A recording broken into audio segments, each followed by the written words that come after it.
जय हिंद मेरे प्यारे दोस्तों। आज है 20 अक्टूबर 2024 और आज के जितने भी महत्वपूर्ण करंट अफेयर्स होंगी और स्टैटिक जीके होंगी वो सभी हम इस वीडियो में डिस्कस करेंगे। तो आइए शुरू करते हैं आज के करंट अफेयर्स का महत्वपूर्ण सेशन। दोस्तों, पहला प्रश्न है, विश्व सांख्यिकी दिवस कब मनाया जाता है? तो ये मनाया जाता है 20 अक्टूबर को दोस्तों। तो इसका राइट आंसर हो जाएगा बी, कि विश्व सांख्यिकी दिवस कब मनाया जाता है? 20 अक्टूबर को मनाया जाता है। और राष्ट्रीय सांख्यिकी दिवस 29 जून को मनाया जाता है। दोस्तों, राष्ट्रीय सांख्यिकी दिवस पीसी महालनोबिस की जयंती पर 29 जून को मनाया जाता है। और विश्व सांख्यिकी दिवस कब मनाया जाता है? तो 20 अक्टूबर को मनाया जाता है। देखो, राष्ट्रीय सांख्यिकी दिवस 29 जून को पीसी महालनोबिस की जयंती पर मनाया जाता है। अब अक्टूबर महीने में और कौन-कौन से महत्वपूर्ण दिवस मनाए गए हैं? तो अंतर्राष्ट्रीय वृद्धजन दिवस 1 अक्टूबर, विश्व शाकाहारी दिवस 1 अक्टूबर, अंतर्राष्ट्रीय कॉफ़ी दिवस 1 अक्टूबर, अंतर्राष्ट्रीय अहिंसा दिवस 2 अक्टूबर को मनाया जाता है, विश्व आवास दिवस 2 अक्टूबर, विश्व प्रकृति दिवस 3 अक्टूबर, विश्व पशु दिवस 4 अक्टूबर, राष्ट्रीय डॉल्फिन दिवस 5 अक्टूबर, विश्व शिक्षक दिवस 5 अक्टूबर। अच्छा दोस्तों, राष्ट्रीय शिक्षक दिवस कब मनाया जाता है? तो ये आप बता दो कमेंट बॉक्स में। विश्व अंतरिक्ष सप्ताह 2024 4 से 10 अक्टूबर तक मनाया जाता है। विश्व कपास दिवस 7 अक्टूबर, भारतीय वायुसेना दिवस 8 अक्टूबर, विश्व डाक दिवस 9 अक्टूबर, भारतीय विदेश सेवा दिवस 9 अक्टूबर, राष्ट्रीय डाक दिवस 10 अक्टूबर, विश्व मानसिक स्वास्थ्य दिवस 10 अक्टूबर को मनाया जाता है। अंतर्राष्ट्रीय बालिका दिवस कब मनाया जाता है? 11 अक्टूबर को। विश्व गठिया दिवस कब मनाया जाता है? 12 अक्टूबर को। विश्व मानक दिवस कब मनाया जाता है? तो 14 अक्टूबर को मनाया जाता है। विश्व छात्र दिवस 15 अक्टूबर, अंतर्राष्ट्रीय ग्रामीण महिला दिवस 15 अक्टूबर, वर्ल्ड एनेस्थीसिया डे 16 अक्टूबर को मनाया जाता है। दोस्तों, अंतर्राष्ट्रीय गरीबी उन्मूलन दिवस कब मनाया जाता है? 17 अक्टूबर को। अंतर्राष्ट्रीय अभिधम दिवस, दोस्तों अभिधम का संदर्भ बौद्ध धर्म से है, तो अंतर्राष्ट्रीय अभिधम दिवस कब मनाया जाता है? 17 अक्टूबर को। और विश्व रजोनिवृत्ति दिवस 18 अक्टूबर को मनाया जाता है। मेरे प्यारे दोस्तों, अगला प्रश्न है, किस राज्य ने सरकारी अस्पतालों में मुफ्त में डायलिसिस करने की घोषणा की है? किस राज्य ने सरकारी अस्पतालों में मुफ्त में डायलिसिस करने की घोषणा की है? तो हरियाणा ने दोस्तों।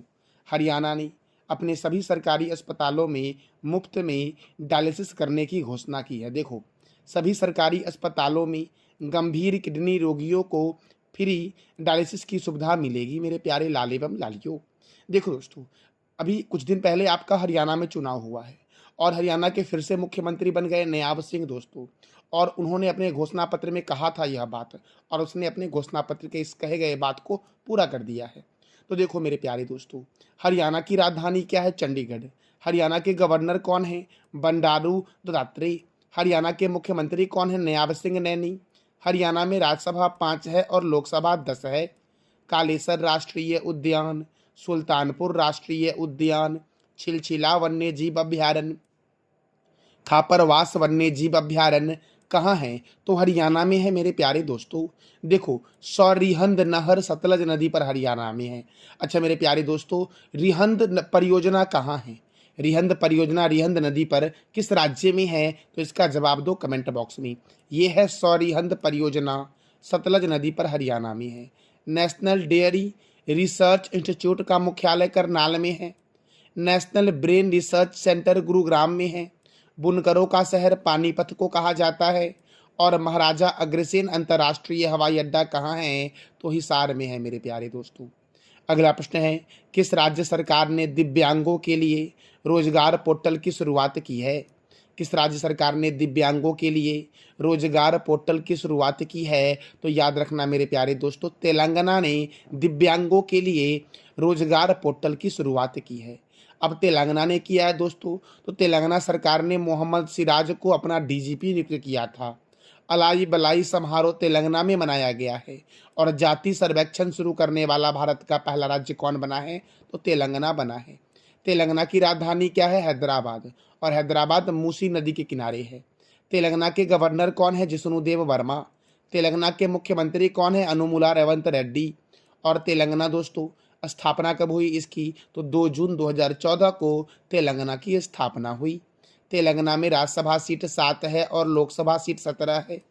पखाल वन्यजीव अभयारण्य, कवाल वन्यजीव अभयारण्य, अमराबाद बाघ रिजर्व, कसु ब्रह्मानंद रेड्डी राष्ट्रीय उद्यान कहाँ है? तेलंगाना में। अच्छा, चार मीनार हैदराबाद में है, जिसका निर्माण कुली कुतुब शाह ने करवाया था। हुसैन सागर झील, हिमायत सागर झील और सरोवर नगर झील हैदराबाद में है। राजीव गांधी अंतर्राष्ट्रीय क्रिकेट स्टेडियम कहाँ है? तो हैदराबाद में है। पाक कला का शहर हैदराबाद को कहते हैं पाक कला का शहर। कोंडा पोचंपा सागर परियोजना गोदावरी नदी पर तेलंगाना में है दोस्तों। कालेश्वरम परियोजना कहाँ है? गोदावरी रिवर पर। समकाका सागर सिंचाई परियोजना कहाँ है? गोदावरी रिवर पर। और नागार्जुन सागर बांध कृष्णा नदी पर है और कहाँ है दोस्तों? तो तेलंगाना में है। अगला प्रश्न है, रबी अभियान के लिए कृषि पर अंतर्राष्ट्रीय सम्मेलन का आयोजन कहाँ हुआ है?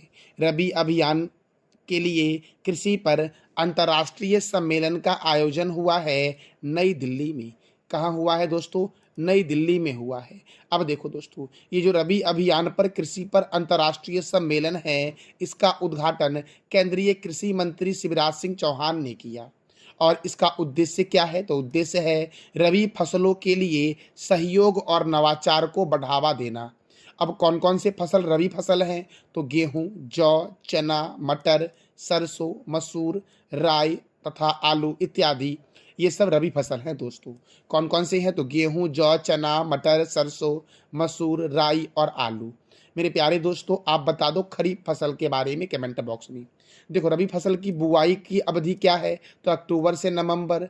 और कटाई की अवधि क्या है? तो मार्च से अप्रैल दोस्तों। अब रबी फसल पर जो अंतर्राष्ट्रीय कृषि सम्मेलन हुआ है, वो कहाँ हुआ है दोस्तों? तो वो हुआ है नई दिल्ली में, याद रखना। अब नई दिल्ली में हुआ है तो देखो दोस्तों, केंद्रीय रिजर्व पुलिस बल सीआरपीएफ की स्थापना 1939 में हुई और हेडक्वार्टर ये सभी का नई दिल्ली में, याद रखना। राष्ट्रीय क्रेडिट कोर, इसकी स्थापना कब हुई? 1948 में। भारत तिब्बत सीमा पुलिस की स्थापना कब हुई? 1962 में। सीमा सुरक्षा बल की स्थापना कब हुई? 1965 में। राष्ट्रीय सुरक्षा गार्ड की स्थापना कब हुई? 1984 में।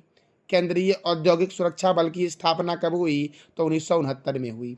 और ये सभी का मुख्यालय नई दिल्ली में है। अच्छा दोस्तों, इसरो की स्थापना भी 1969 में हुई थी। तो इसरो का मुख्यालय कहाँ है, ये आप बता दो कमेंट बॉक्स में। देखो दोस्तों, प्रथम अंतर्राष्ट्रीय भारतीय नृत्य महोत्सव 2024 नई दिल्ली में हुआ।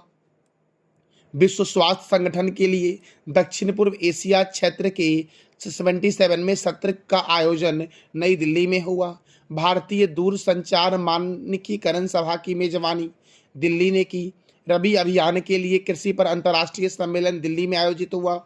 जिला न्यायपालिका के अंतर्राष्ट्रीय सम्मेलन का आयोजन नई दिल्ली में हुआ। दूसरा वैश्विक खाद्य विनियामक शिखर सम्मेलन का आयोजन नई दिल्ली में हुआ। सस्टेनेबल टेक्सटाइल शिखर सम्मेलन का आयोजन दोस्तों नई दिल्ली में हुआ। तो ये जितने भी सम्मेलन आपको स्क्रीन पर दिख रहे हैं, ये सभी नई दिल्ली में हुई।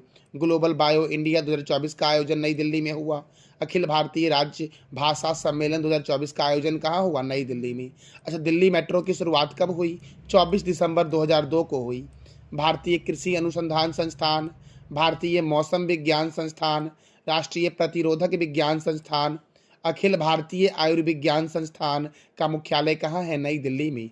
भारतीय राष्ट्रीय राजमार्ग प्राधिकरण, केंद्रीय सड़क अनुसंधान संस्थान, केंद्रीय ट्रैक्टर संस्थान, नीति आयोग, पंजाब नेशनल बैंक का मुख्यालय कहाँ है? नई दिल्ली में। डीआरडीओ का फुल फॉर्म क्या है? Defence research and development organisation. इसका हेडक्वार्टर भी नई दिल्ली में है और इसकी स्थापना 1 जनवरी 1958 को हुई। डीआरडीओ का मोटो क्या है? Strengths origin is in science.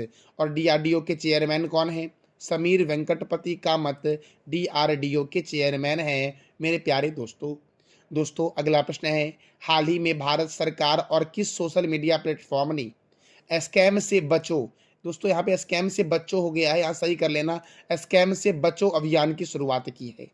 हाल ही में भारत सरकार और किस सोशल मीडिया प्लेटफॉर्म ने स्कैम से बचो अभियान की शुरुआत की है? घोटाला से बचो अभियान की शुरुआत जो की गई है वो भारत सरकार और मेटा प्लेटफॉर्म के द्वारा किया गया है। मेटा का पहले नाम दोस्तों था फेसबुक। तो देखो दोस्तों, मेटा की स्थापना कब हुई? 4 जनवरी 2004 को हुई। मेटा के फाउंडर अर्थात फेसबुक के फाउंडर कौन है? मार्क जुकेनबर्ग। और मेटा का हेडक्वार्टर कहाँ है? तो अमेरिका के कैलिफोर्निया में मेटा का हेडक्वार्टर है। दोस्तों, स्कैम से बचो, सही कर लेना यहाँ पर, स्कैम से बचो अभियान की शुरुआत भारत सरकार और मेटा प्लेटफॉर्म के द्वारा किया गया है। राष्ट्रीय पैरा तैराकी चैंपियनशिप की शुरुआत किस राज्य में हुई है? राष्ट्रीय पैरा तैराकी चैंपियनशिप की शुरुआत जो हुई है ये गोवा में हुई है। कहाँ हुआ है? तो गोवा की राजधानी पणजी में दोस्तों हुआ है राष्ट्रीय पैरा तैराकी चैंपियनशिप पुरस्कार। दोस्तों, पैरा जो है ये विकलांग लोगों के लिए दोस्तों होता है, पैरा शब्द का प्रयोग होता है। तो मेरे प्यारे दोस्तों, अब गोवा में हुआ है तो गोवा की राजधानी क्या है? पणजी। और पणजी जो है ये मांडोवी नदी के किनारे है। गोवा के गवर्नर कौन है? PS श्रीधरन पिल्लई। गोवा के मुख्यमंत्री कौन है? प्रमोद सावंत। गोवा में राज्यसभा 1 है, लोकसभा 2 है। गोवा में विधानसभा सीट कितना है? 40। और मिजोरम में भी विधानसभा सीट 40 है। दोस्तों, गोवा मुक्ति दिवस 19 दिसंबर को मनाया जाता है क्योंकि 19 दिसंबर 1961 को गोवा पुर्तगाल से आज़ाद हुआ था। गोवा स्थापना दिवस 30 मई को मनाया जाता है क्योंकि 30 मई 1987 को गोवा को पूर्ण राज्य का दर्जा दिया गया था। मेरे प्यारे दोस्तों, बोंडला वन्य जीव अभयारण्य, भगवान महावीर वन्य जीव अभयारण्य, मादी वन्य जीव अभयारण्य, नेत्रावली वन्य जीव अभयारण्य कहाँ है? गोवा में। राष्ट्रीय समुद्र विज्ञान संस्थान पणजी में है। भारत का सबसे बड़ा चर्च को बोलते हैं गिरजाघर, इसका नाम है सेंट कैथेड्रल गिरजाघर। दोस्तों, भारत का सबसे बड़ा चर्च है। और दाबोली अंतर्राष्ट्रीय हवाई अड्डा दाबोली में है। दूध सागर झरना मांडोवी नदी पर है। गोवा की जीवन रेखा मांडोवी नदी को कहते हैं। और नंदा झील भी दोस्तों गोवा में ही है। गोवा की सीमा 2 भारतीय राज्य से लगती है, कर्नाटक से, और किससे लगती है? तो महाराष्ट्र से लगती है गोवा की सीमा। और गोवा जो है ये क्षेत्रफल में भारत का सबसे छोटा राज्य है। मेरे प्यारे दोस्तों, मैं वीडियो के एंड में आपसे 3 प्रश्न करूंगा जिसका जवाब देना है आपको कमेंट बॉक्स में। अगला प्रश्न है, हाल ही में 50 अंतर्राष्ट्रीय गोल करने वाली भारतीय महिला फुटबॉलर कौन बनी है? दोस्तों, हाल ही में 50 अंतर्राष्ट्रीय गोल करने वाली पहली भारतीय महिला फुटबॉलर कौन बनी है? तो बाला देवी बनी है। और बाला देवी को भारत का गोल मशीन के नाम से भी जानते हैं। तो बाला देवी ने 50 अंतर्राष्ट्रीय गोल किया है और इसी के साथ बाला देवी पहली भारतीय महिला फुटबॉलर बन गई है जिसने अंतर्राष्ट्रीय 50 गोल किए हैं। तो दोस्तों, अब देखो फुटबॉल, तो फुटबॉल के पहले संदर्भ में महत्वपूर्ण स्टेडियम को देख लो। विवेकानंद युवा भारतीय स्टेडियम कोलकाता में है। बेम्बले स्टेडियम लंदन में है। ब्रुकलैंड स्टेडियम इंग्लैंड में है। अंबेडकर स्टेडियम दिल्ली में है। दोस्तों देखो, फ्रांस और ब्राजील का राष्ट्रीय खेल क्या है? फुटबॉल है।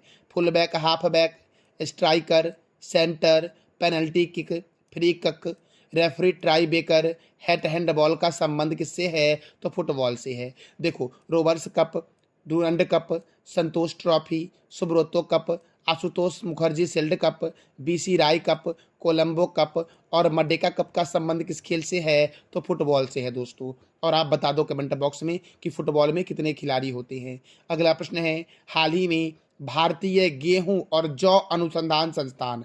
दोस्तों, ये आपके लिए एक नया प्रश्न हो गया दोस्तों, इससे आप आराम में नोट कर लेना कि भारतीय गेहूं और जौ अनुसंधान संस्थान ने गेहूं की 13 नई किस्मों के बीज का वितरण शुरू किया है।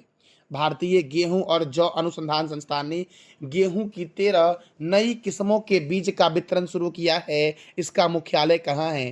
तो इसका मुख्यालय हरियाणा के करनाल में है। भारतीय गेहूं और जौ अनुसंधान संस्थान का मुख्यालय कहाँ है? करनाल में है। और इसने 13 नई किस्मों के बीज का वितरण शुरू किया है।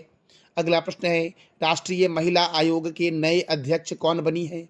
राष्ट्रीय महिला आयोग की नई अध्यक्ष कौन बनी है? तो विजया रहाटकर। इसका आंसर क्या हो जाएगा? बी हो जाएगा। राष्ट्रीय महिला आयोग की नई अध्यक्ष बनी है विजया रहाटकर। मेरे प्यारे दोस्तों देखो, ये करंट अफेयर आपके लिए बहुत ही महत्वपूर्ण है और करंट अफेयर के साथ साथ मैं स्टैटिक भी करवाता हूँ। मैं पूरा प्रयास करता हूँ कि जो भी इंपॉर्टेंट स्टैटिक बनते हैं करंट अफेयर के साथ वो भी मैं आपको करवा दूँ। दोस्तों, और अगले प्रश्न की ओर बढ़ते हैं। हमारा अगला प्रश्न है, किस राज्य की अस्पताल में पिंक अलार्म लगाए जाएंगे? किस राज्य की अस्पताल में पिंक अलार्म लगाए जाएंगे? पिंक अलार्म क्या है? तो देखो दोस्तों, यह एक पहल है जो महिला कर्मचारियों की सुरक्षा के लिए की गई है। यह एक पहल है जो महिला कर्मचारियों के सुरक्षा के लिए की गई है। दोस्तों देखो, मध्य प्रदेश के दतिया में सरकारी अस्पताल और मेडिकल कॉलेज में पहली बार पिंक अलार्म लगाए गए हैं। यह पहल महिला कर्मचारियों की सुरक्षा के लिए की गई है। तो दोस्तों, पिंक अलार्म कहाँ लगाए गए हैं? मध्य प्रदेश के अस्पतालों में लगाए जाएंगे पिंक अलार्म। और अभी कहाँ लगाया गया है? तो मध्य प्रदेश के दतिया में जो सरकारी अस्पताल है और मेडिकल कॉलेज है, वहाँ पर लगाया गया है दोस्तों पिंक अलार्म। तो मेरे प्यारे दोस्तों, ये था हमारा महत्वपूर्ण करंट अफेयर्स आज का विथ स्टैटिक जी के। दोस्तों देखो, अब मध्य प्रदेश के बारे में जान लेते हैं। कान्हा किसली राष्ट्रीय उद्यान, माधव राष्ट्रीय उद्यान, वन विहार राष्ट्रीय उद्यान, सतपुरा राष्ट्रीय उद्यान, वाधवगढ़ राष्ट्रीय उद्यान, ओंकारेश्वर राष्ट्रीय उद्यान, डायनासोर राष्ट्रीय उद्यान, कूनो राष्ट्रीय उद्यान, पन्ना बाघ रिजर्व, पेंच बाघ रिजर्व और पंचमढ़ी अभ्यारण्य कहाँ है? तो मध्य प्रदेश में है। गांधी सागर वन्य जीव अभ्यारण्य, नरसिंहगढ़ वन्य जीव अभ्यारण्य, सरदारपुर वन्य जीव अभ्यारण्य, राष्ट्रीय चंबल वन्य जीव अभ्यारण्य, राजा भोज अंतर्राष्ट्रीय हवाई अड्डा भोपाल में है दोस्तों। अच्छा, देवी अहिल्याबाई होलकर अंतर्राष्ट्रीय हवाई अड्डा कहाँ है? तो इंदौर में है। सोया प्रदेश और टाइगर स्टेट के नाम से जानते हैं मध्य प्रदेश को। अब देखो दोस्तों, पड़ोसी राज्य कौन कौन से मध्य प्रदेश के हैं? तो उत्तर प्रदेश, महाराष्ट्र, छत्तीसगढ़, राजस्थान और गुजरात। सांची का स्तूप मध्य प्रदेश में है और भीमबेटका की गुफा दोस्तों मध्य प्रदेश में है। मेरे प्यारे दोस्तों, कल मैंने आपसे 3 प्रश्न किया था, वो भी देख लेते हैं। फेमिना मिस इंडिया 2024 कौन बनी?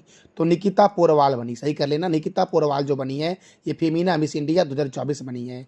अंतर्राष्ट्रीय भारतीय नृत्य महोत्सव 2024 का कहाँ आयोजित हुआ है? तो नई दिल्ली में। और ई फ्लाइंग टैक्सी की शुरुआत किस शहर में की जाएगी? तो बेंगलुरु में की जाएगी। आज का आपका 3 प्रश्न है, सुब्रतो मुखर्जी कप का संबंध किस खेल से है?